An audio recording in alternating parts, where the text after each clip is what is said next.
about the suppression of this knowledge. I guess my question to you is, do you subscribe to any kind of idea like Illuminati, curtailing this, and does any type of negative kind of ET presence fit into that model, where it's kind of been keeping it like a prison planet type of idea? Well, the question is in terms of the information being kept secret, is there some Illuminati type entity, or perhaps even ET presence keeping it secret? I doubt it in the way that it's the mythology, the internet mythology would say it is. I think it has more to do with the fact that there are, let's say, called cartels, interest groups that are also competing interest groups, human, not ET, that don't want certain aspects of this out. And there are points where they cooperate and there are points where they don't. Now there's something, the latest iteration of it, I've been told from some of my intelligence sources, is called SIG, S-I-G, which is the Senior Interagency Intelligence Group. And the SIG, which, from the old Majesty and Majestic entity from the Truman era, and on some of the documents I have, it says MAJIC, M-A-J-I-C, classification. Those are, intelligence groups that operate out of normal chain of command. They work with people in different countries. And then they will usually have representation from different interest groups, such as religious, technological, financial, macroeconomic, et cetera, and so on. And so there's really a simplistic view that there's sort of like one group. It's the Bilderbergers, it's the Illuminati, it's the this. It was interesting because a few years ago I was at a meeting in San Francisco, and it was after the Disclosure Project was launched. And Henry Dakin, who of the Dakin Toy Company, was hosting sort of a reception at his loft in San Francisco.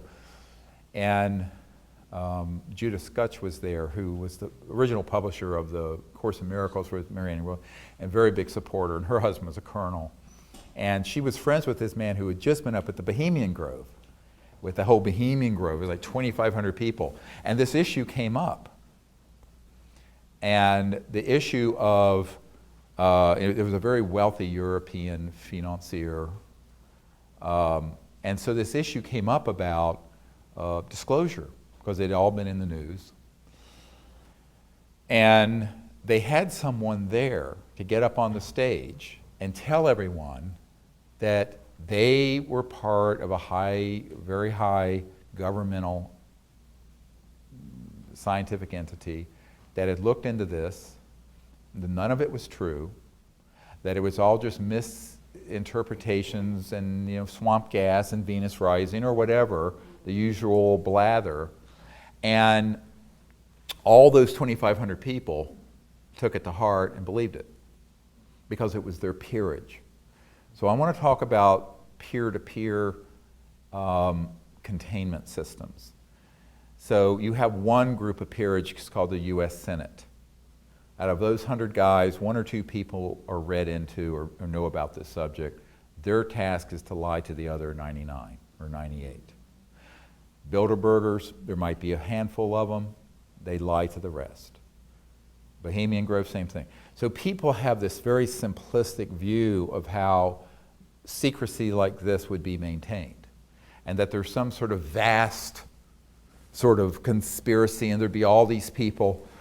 Because of compartmentalization, there would be people, and compartmentalization is where you have a very walled-off area of operation where it's compartmented to that particular task or research. And it is so narrowly focused, and the people in there have such blind, they don't know what the person in the next cubicle's doing, never mind what the big picture is. So it's very easy when you have extreme compartmentalization to keep most people in the dark about what's really going on. And then there'll be a handful of people who really know. And they may, this committee, if you want to look at it that way, this intelligence group might have 200 or 300 people from different countries who are themselves members of different elite groups. And those folks would then lie to their brethren in that peerage to deceive them. And that's their job. And they're trained professionally to lie. So it isn't as if I would say 99.99999% of everything I've ever seen that's out there on this trash dump called the internet has almost no bearing in reality, because it's just too imbecilic. It would not be operating that way. Now, for special compartment, top secret, TSSCI, top secret special compartment intelligence to operate, is the compartment part. It's not the top secret part. There are 980,000 people in the United States with top secret clearances, which means they're common as dirt. It's the compartment you're in, all right? So you may have Q clearance, which used to be the clearance for nuclear weapons and stuff. But it doesn't mean that just because you have Q clearance, you have clearance into electromagnetogravitics. In fact, you almost certainly would not. So, and the same thing goes in for corporate. Same thing goes for, it was interesting, I was in San Francisco at another time, and there was a woman who lived in Pacific Heights, the end of Broadway, where all the $100 million mansions, the Getty home and Larry Ellison, all these people live. And she was hosting her neighbors for a salon. And I was the guest for this dinner party. And, there were all these people. And the guy on one side of me had been the chairman of SRI, Stanford Research International. And they had had contracts dealing with this issue. But he said, I was only the chairman of SRI, so I didn't have a need to know what was really going on. So because I've never been in the government, but I have all these hundreds of people who provided information from all these different walks of life over the last 50 years in terms of experience, people going all the way back to the 50s, 60 years, that I've become sort of a source for that. So he was picking my brain. Here was the chairman of SRI. And then across the table was the chairman of AT&T. Now, AT&T has had a lot of contracts with the intelligence community dealing with this issue. But the chairman of AT&T didn't know about it because he was only the chairman of AT&T. He was not read into. So it's compartmented at corporate, governmental, political, and religious levels. It's not so simple that there would be some one entity you can name and then, sort of vent your spleen. That group is. Now, the question of whether there are interstellar civilizations that are cooperating or facilitating that, I'm very skeptical of. But it could be theoretically possible that in the early days, they were hoping that there would be some kind of rapprochement with leaders, military or political, and have had contact. An ongoing level of that is less likely, but if it is happening, then we need a CE5 effort even more. Here's what I always say to people. Let's say that there are, they say now, 11 billion star systems in the Milky Way that have Earth-like planets around them. And the Milky Way is only one of billions of galaxies. The likelihood is that there are countless numbers of civilizations out there. And you can't prove a negative. I can't say everyone is at a state of enlightenment. I will say that if they become interstellar and they haven't blown themselves up yet, they're more evolved than we are. However, it could be that there are some that have interests and ethical concerns that don't comport with contemporary human ones. But that's where you would need to have even more of a diplomatic communicative effort. And the worst thing you can do is relegate that to people in covert military operations, because they're only looking at the universe with rose-colored military glasses on. And it's all about power and control. And so, it's sort of like when there used to be a U.S. Senator from Virginia named John Warner, not the current Mark Warner, no relation. And he had been chairman of Armed Services and Intel, various things. And I knew he was involved with Majesty and Magic. And he had been one of the secretaries of the Navy way back, I believe, or undersecretary of the Navy.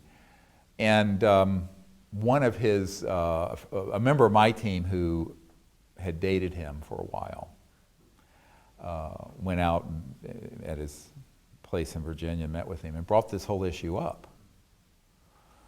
And he basically listened to her and said nothing, stone-faced. And where she left off the previous conversation to that exact word, he picked it up and continued, and just that issue was just sequestered out. He would not acknowledge it at all. And one of my military advisors had the same experience with Admiral Harry Train, who did the exact same thing when it was brought up, though, except he also said, he said, I am profoundly disinterested in discussing this issue with you, and dropped it. Okay, and that was the same admiral who was at Atlantic Command when we went to full code zebra because of these craft off the coast of eastern coast of the United States. So I think that, you know, they're very, very disciplined about that.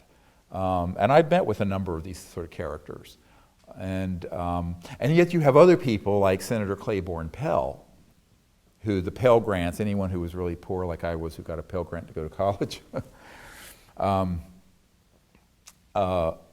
I was at a dinner party with him. In fact, my wife and I were there and, for Noetic Sciences Institute. And after the dinner party, we went out on the patio of this beautiful home in San Rafael near George Lucas's place, right next to Skywalker Ranch. And we were there, and Senator Pell and I were talking, and he just sort of epitomized noblesse oblige, and was this wonderful guy, very, very genuine, crossed the aisle, tried to do great things for the country, patrician, very great. And we were talking, and you know, and he turned to me, he says, well, Dr. Greer, would you come and brief my staff on this? And I said, well, sure, anytime you want me to. He says, because we've asked about this and no one's ever told us anything. And he'd been on every committee. And I was looking at him, and I looked up at the stars, and I looked at him, and I said, you know, you've been deprived of dealing with the ultimate foreign relations issue, and you're the chairman of the Foreign Relations Committee. And I pointed to the stars above my head, and he looked at me through those, you know, horn-rimmed glasses and blinked. He says, well, Dr. Greer, I'm afraid you might be right. I said, well, I am.